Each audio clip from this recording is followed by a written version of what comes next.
Hello, dear friend. Welcome back to English Talks with Avie. Relax, listen, and improve your English. Hello, my friend. I am so happy to see you again.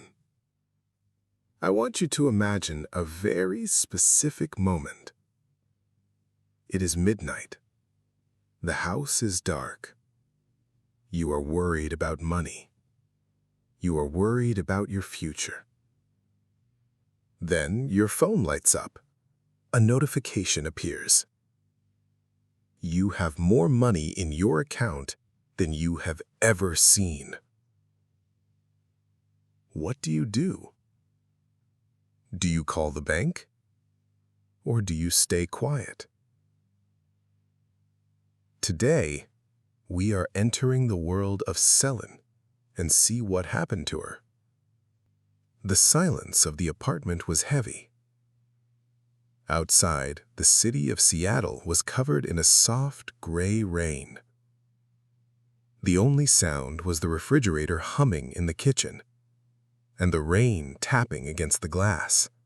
Selin lay in bed, staring at the ceiling. She was 24 years old, and she was tired. Selin was a freelance graphic designer. She was talented, but work was slow. On her nightstand, there was a yellow envelope. Inside was a letter from her landlord, Mr. Henderson. The letter said she had 3 days to pay her rent, or she would have to leave. The rent was $1,200. Selin reached for her phone. She opened her banking app. She wanted to see if the small payment for her last project had arrived. She held her breath. The screen turned blue. Selin's eyes went wide. She sat up so fast that her head felt dizzy. Current balance, $12,042.10. Wait, she whispered. Her voice was thin and shaky. That's not right. She clicked on the transaction history. At 11:48 p.m., a transfer had arrived. $12,000. There was no name. There was only a reference number and one short note in the description. For surgery, Amelia. Selin's heart was pounding against her ribs like a drum. $12,000. That was enough to pay her rent for almost the whole year. It was enough to buy a new computer. It was enough to stop worrying for the first time in her life. She looked at the yellow envelope on her nightstand. Then she looked at the glowing screen. Someone made a mistake, she thought. A big mistake. She stared at the phone until her eyes burned. She didn't sleep for the rest of the night. She watched the sun slowly turn the sky from black to a cold, pale purple. She kept thinking, who is Amelia? And what happens if I don't say anything? At 8 a.m., Selin was standing in her small kitchen. She was making coffee, but her hands were shaking so much that she spilled some of the dark powder on the floor. She looked at the mess. Usually she was very neat, but today her mind was a storm. There were 2 voices in her head. The first voice was loud and scared. It said, "Keep it, Selin. The bank made a mistake. It's their problem. You are going to be homeless in 3 days. This is a miracle. This is your lucky day." The second voice was very quiet. It was the voice of her grandmother. It said, "The money does not belong to you, Selin. If it is not yours, it is a heavy weight to carry." Selin took her coffee and sat by the window. She watched the people below walking to work with their umbrellas. They looked so normal. She wondered if any of them were carrying a $12,000 secret. She picked up her phone and searched the bank's website. It said that if a transfer is made by mistake, the bank can try to reverse it. But it could take weeks, and if the receiver spends the money, it becomes a legal problem.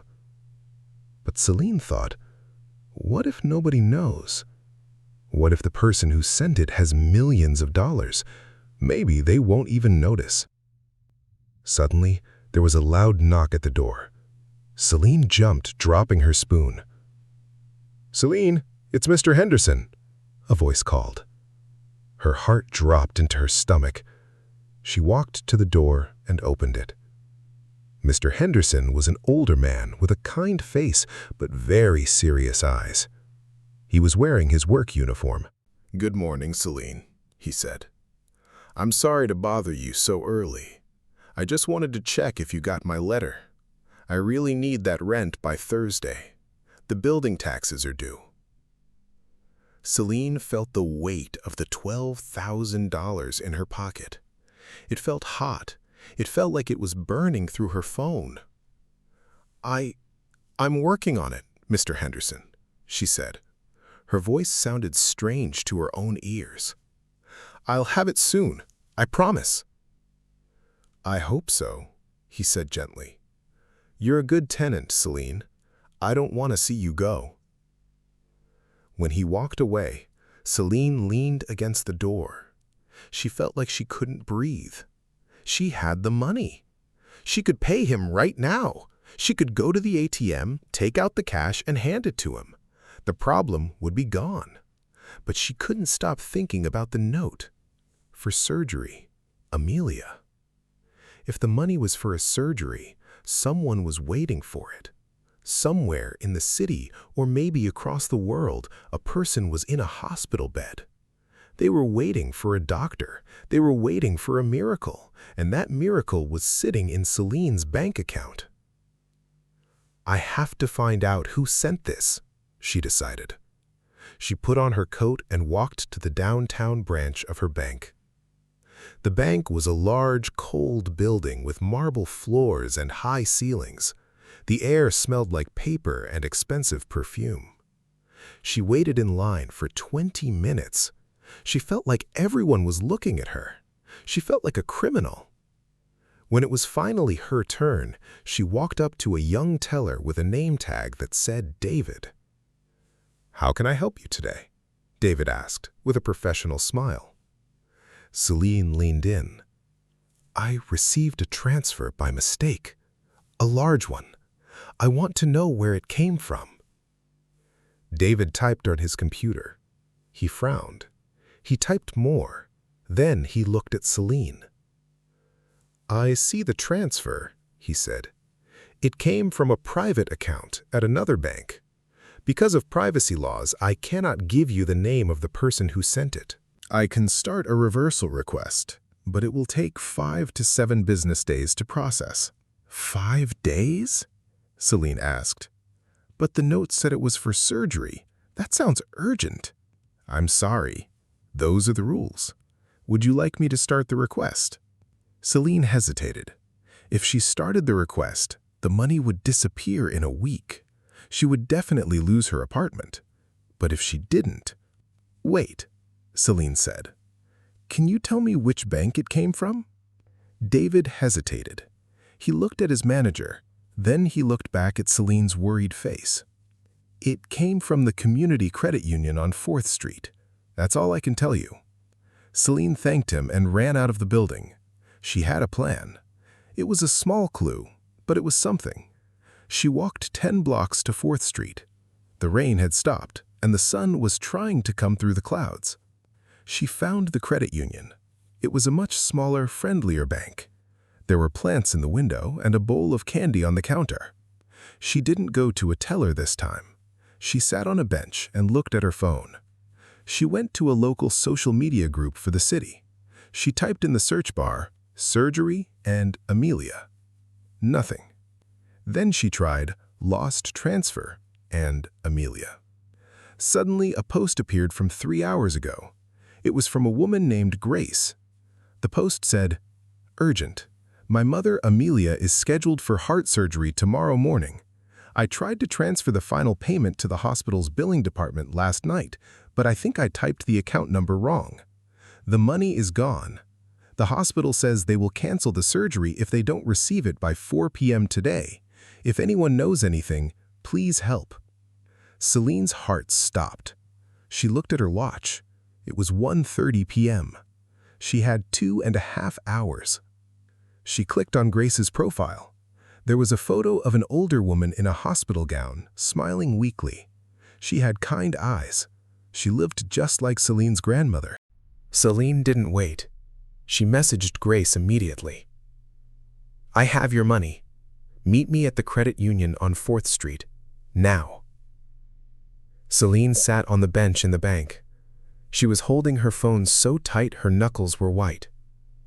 Every time the door opened, she jumped. At 2:15 p.m., a young woman ran into the bank. She looked exhausted. Her eyes were red from crying. She was looking around wildly. "Grace?" Selin asked, standing up. The woman turned. "Are you Selin?" "Yes," Selin said.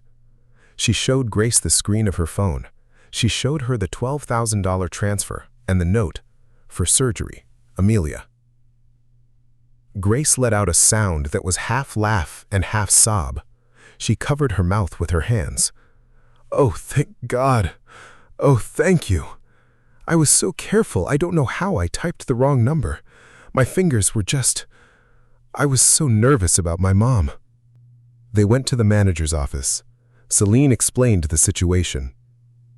Because both women were there, the bank was able to move the money back immediately. Selin watched as the numbers on her screen changed.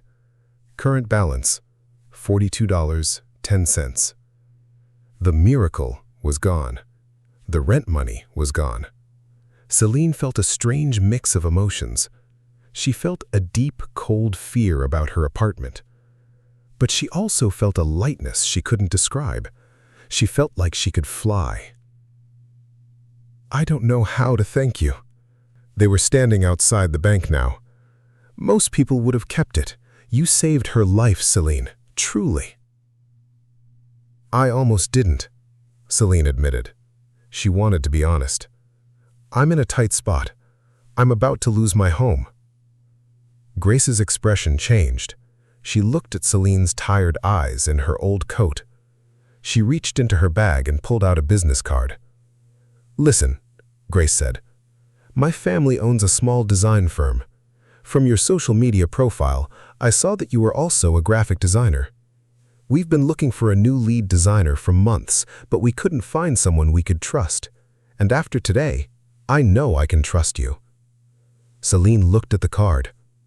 Grace and Associates Creative Studio. "Call me on Monday," Grace said. "The salary is good. And I want to give you something right now. Not for the money, but for honesty." Grace took out her checkbook and wrote a check for $1,500. "This is a finder's fee. It's legal, and it's from my personal account. Please, take it. Use it for your rent." Selin tried to say no, but Grace wouldn't listen. She hugged Selin tightly and then ran to her car to get to the hospital. Selin stood on the sidewalk. She held the check in her hand. It was $1,500. It was enough for her rent and a little more. She walked home slowly. The sun was fully out now. The city looked different. The gray buildings looked like they were made of silver. The air smelled clean after the rain. When she reached her apartment, she saw Mr. Henderson in the hallway. He was carrying a toolbox. "Mr. Henderson," she called out. He stopped. "Yes, Selin." She walked up to him and smiled. It was the first real smile she had given in weeks. "I have the rent. I'll bring it to you in an hour." "That's great news, Selin," he said, smiling back. "I knew you were a person of your word." Selin went into her apartment. She sat on her bed. She looked at her phone. The balance was still $42.10, but the check was on the table. She felt a deep, quiet sense of pride. She realized that if she had kept the $12,000, she would have lived in fear and guilt every day. She would have been a person with a full bank account, but a hollow heart. She would have been hiding from the world. But now, she had a new job. She had her home. And most importantly, she knew who she was. She was the person who did the right thing when nobody was watching. She picked up her guitar and started to play a soft, happy song. The music filled the room, moving through the air and out the open window. Selin realized that wealth isn't always about the numbers on a screen. Sometimes, wealth is just the peace of mind that comes from a clean heart. The next morning, Selin's phone lit up again. It was a message from Grace. The surgery was a success. Mom is waking up. She wants to meet the girl who saved her. See you soon, friend. Selin looked at the message and felt a warmth spread through her body. She looked at her small, empty apartment and felt like it was the most beautiful place in the world. She was ready for Monday. She was ready for her new life. Because in the end, life is like a bank.